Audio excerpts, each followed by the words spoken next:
As a pet owner, I know that everyone thinks their pet is the best, and none of us are wrong. Hi everyone, I'm Michelle Ray Smith, and welcome back to Press Paws, the show about all creatures, big and small. In this episode, we'll revisit an old friend, meet a mother-daughter team that believes dogs connect us all, and a tiny critter will show it's not the size of the guinea pig in the fight, but the size of the fight in the guinea pig.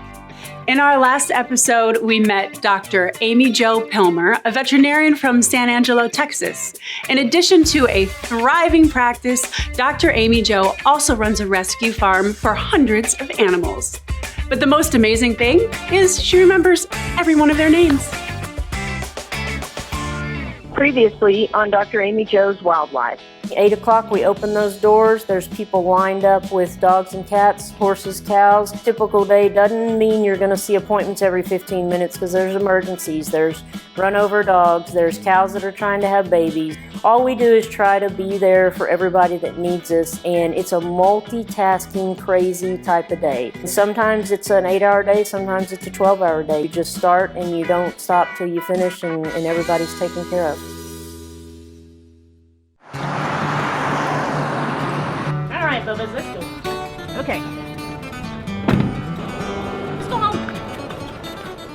When I moved to Fredericksburg, Texas, I lived in an apartment in the vet clinic because we have an apartment up top and I was saving money, so I was always on the lookout for a place. He loves the deer, like he loves them. I first bought 12 acres and built the house. And then the neighbor wanted to sell a little bit, so all in all, it came in to be 35 acres. We're gonna go out here and feed my herd. It's an eclectic crew. We have lots of rescues in here, so come on, Bubbas! After building the house and settling on this land, I wanted to get a wildlife permit and a wildlife facility, and he's on my back. Oh. He's a little crazy. To have baby calves, baby sheep, baby skunks, everything. She was kind of a miracle. She came in almost gone. Her mom was dead on the side of the road, and she was unresponsive, and we actually had to shave her neck and put an IV catheter into her bloodstream and start her on a fluid and a fluid pump and get her back to where she was hydrated. And then we always have rescue dogs coming in and out. We'll keep a week at a time, a month at a time, a year at a time. Come here. Meatball. What are you doing, Bubbas? Meatball's in with a cow. Oh, Meatball's in with a cow. They're kind of beating him up, aren't they? Hey! Hold on, let me go get him. Hey! Ah!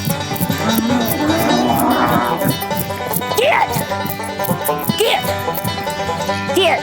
Bubbas, you okay? Oh, Meatball. Only a mother could love you, Bubbas. I've got a lot of different types of cattle, but my favorite is called a belted Galloway. The first little guy came to the clinic from a good client of mine. His name was Edward, so I named this little calf Fast Eddie. What are you doing, Bubbas?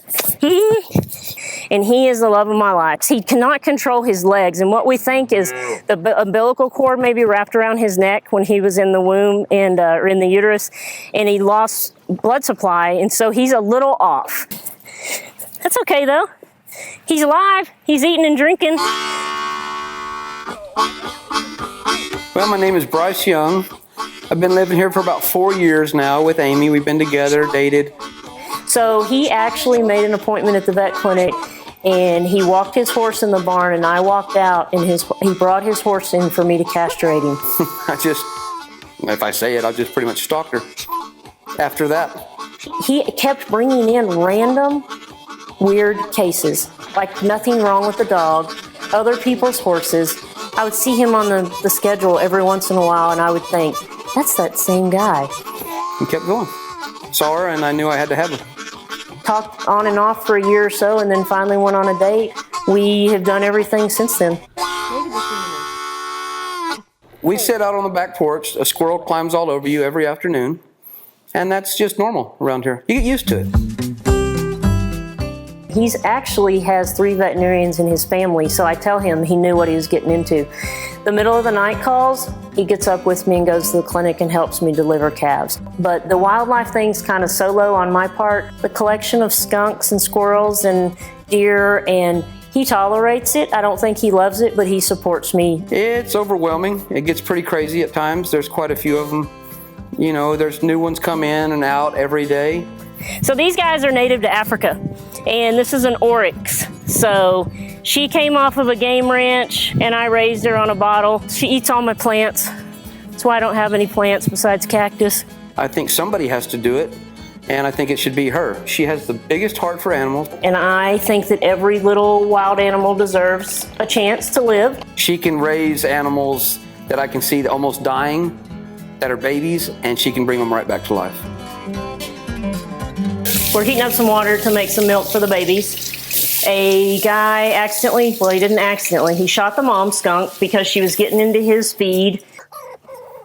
Are y'all all stirred up? Come here, Bubbas. Yes, you're talking. And then, so I start them on syringe feeding because when they're tiny, they can't suck very good. And I always worry about overdoing it. So I start them with a syringe and this little nipple. It's a special nipple I order off the internet. And then we start them, I feed them like this. And then when they get about a week older, I'll start them on a bottle. And they'll be able to hold a bottle and eat. And then when they get about 6 weeks old, we'll switch them to little insects and fruit and vegetables and then some native species of things around, bugs and such around here. So there's two types of foxes here in Texas. There's a gray fox and then there's a red fox. So this is a gray species. They stay a little bit smaller. They're not quite as aggressive. And what happened was a dog raided his nest, and unfortunately he was the only one that made it, so he came in. And then this crazy thing is the Mr. Raccoon. So these guys are hilarious. See how he's puffing up?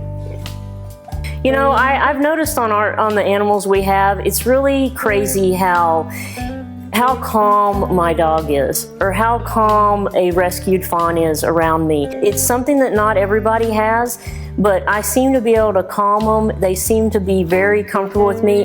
Hey, come here. What are you doing? Are you talking? Huh? Let's show them how you rub your belly. Make you talk. My thought is it's because I spend so much time with them. Oh, you're hungry. It's lunchtime, isn't it? But there does come a time where there's a difference in mom and the wild. So here's Mr. Coyote. Wiley, what are you doing? He's a little docile right now, but he's getting pretty quick to where he's gonna not be able to be handled. He's getting to that point. It's almost heartbreaking. It's almost like a kid when they turn 18. They don't need you anymore, they don't want you anymore, and they leave and they go off and be their own animal. But I love the beginning part of it. Amy has a very unique way with animals. Extremely, like I've never seen before. She's one of a kind. Okay, you're done, Bubbas. Now y'all need to go find somewhere to hide. There's an old adage in Hollywood that you never share a scene with kids or animals. After spending all this time with Dr. Amy Jo's critters, you can see why. Jane and Corey Turner are a mother-daughter team whose pup means everything to them. Together, they realized that the big box stores don't cater to a dog's individual needs, so they created Dogly, the ultimate dog marketplace.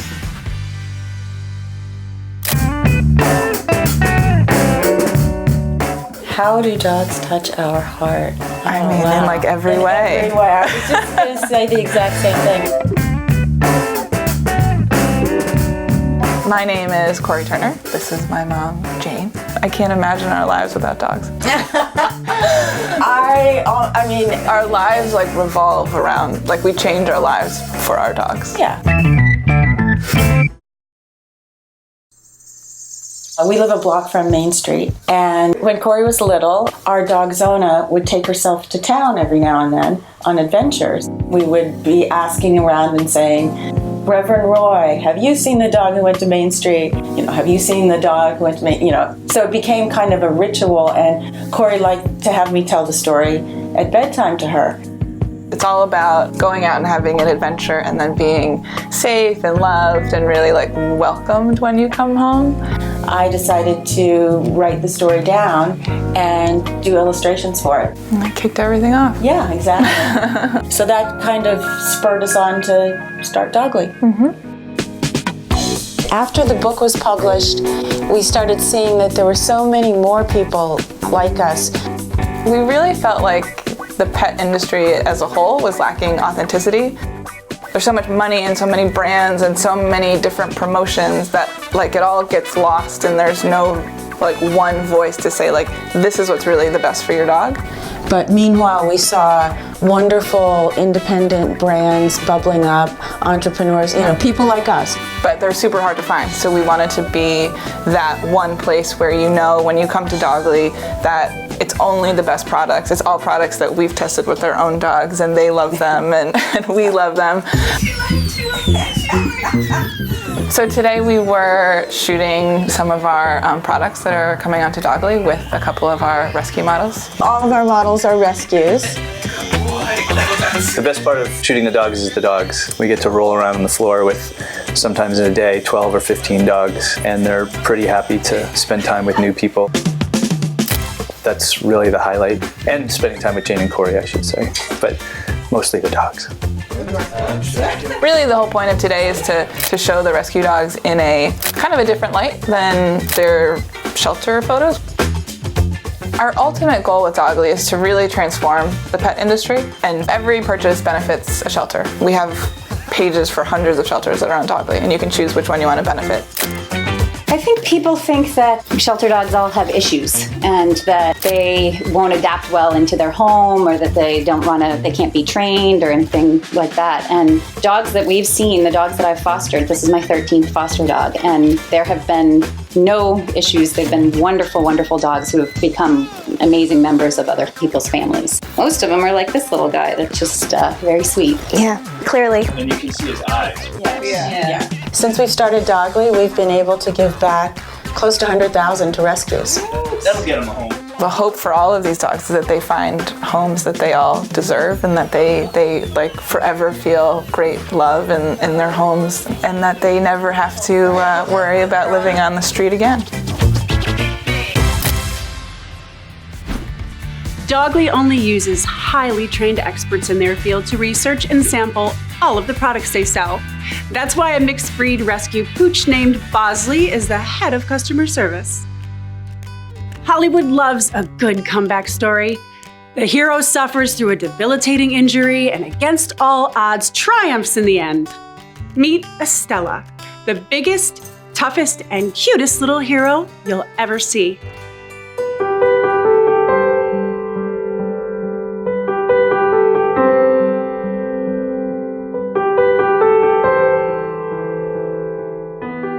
Estella and Pip have been living at Harvest Home Animal Sanctuary for the last 2 years. We got a call from a local volunteer at a shelter in Calaveras County asking for help with Estella and Pip.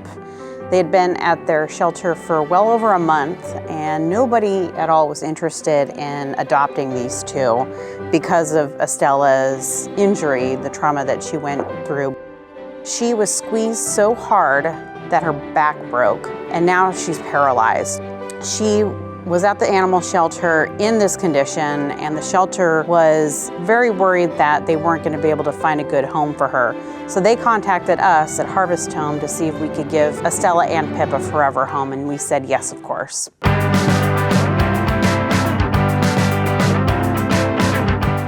Harvest Home specializes in giving animals a second chance. That's our passion, and that's our commitment to helping animals in need. And we give them a second chance and a hope for a better future. When we took Estella in, we knew that her health issue was going to be something that would be with her for the rest of her life. So what we did was went online, Googled guinea pig wheelchair, and lo and behold, there's a company out there up in Washington that makes guinea pig wheelchairs. So we did a little fundraiser, and within a matter of just a few days, we raised the money through our Facebook following and placed the order.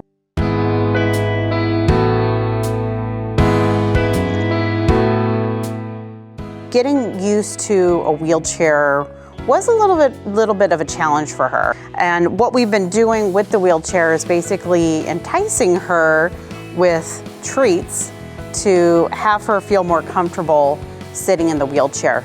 And with the help of her friend Pip, she's able to move around on the ground.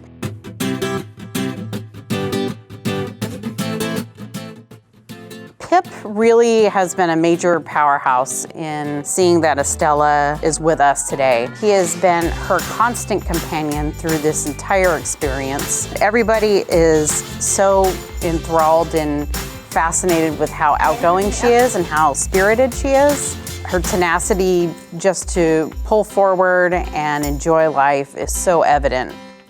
So Harvest Home operates because of the generosity of the public. We operate because people care about animals. That's something that we share with so many people across the world. And Estella has really brought so many people together to help us operate and save even more lives.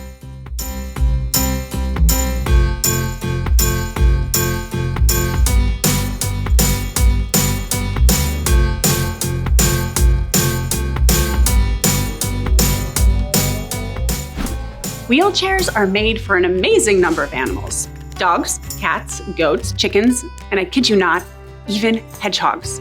But it's a little tricky strapping them in. I've heard so many stories from friends who have gone onto dating sites and have met people that don't look anything like their posted picture. But when you scan through the profiles of the dogs at the Humane Society Utah, what you see is what you get. I can't stop swiping right.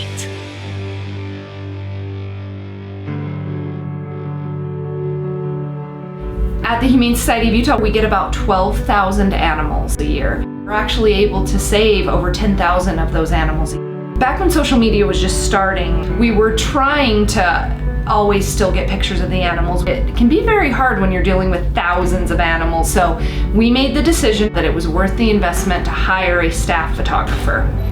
My name is Guinnevere Shuster, and I'm the social media coordinator and photographer at the Humane Society of Utah. I make a list of the dogs that need updated photos, and I pull a dog into the studio, take their photo, and then I'll put them back in their kennel and just kind of repeat that process until I get as many photos as I'm able to get done for the day. A lot of times when you view a dog in the shelter, they're really vying for someone's attention, so they're barking or they're noisy or they're jumping up on a kennel. And once you take that dog out, 5-10 minutes later, that might not be the dog's personality at all. But if that's your first time you meet that dog, that might form your opinion in that first 10-20 seconds. I want them to think that they know this animal or have a connection with it before they even get to the shelter. It might give them more time to see, like, well, I want to see what it looked like when they were in this photo, so I'm going to spend more time with it. Sometimes an hour after we put an animal up, there's a line of people here to adopt them. It goes that fast through the community, and it just shows the amazing power of being able to show an image like that, a photo, and have so many people see the beauty behind that animal that they are getting in their cars and coming down here. Our adoption rate increased because people see those faces and it speaks to them in a way that just a normal little shoot isn't going to. We've seen the difference, and it's amazing. You know, maybe the best way to get a date is just post a picture of your dog. Here's some info you can drop into your next conversation. Every minute, 400 hours of video are uploaded to YouTube, and globally, people watch over 1 billion hours of video a day. But the very first video ever posted was a trip to the zoo in 2005. That just goes to show you that animals are the key to all great things. Thanks for joining us for this episode of Press Paws. I'm Michelle Ray Smith. See you next time.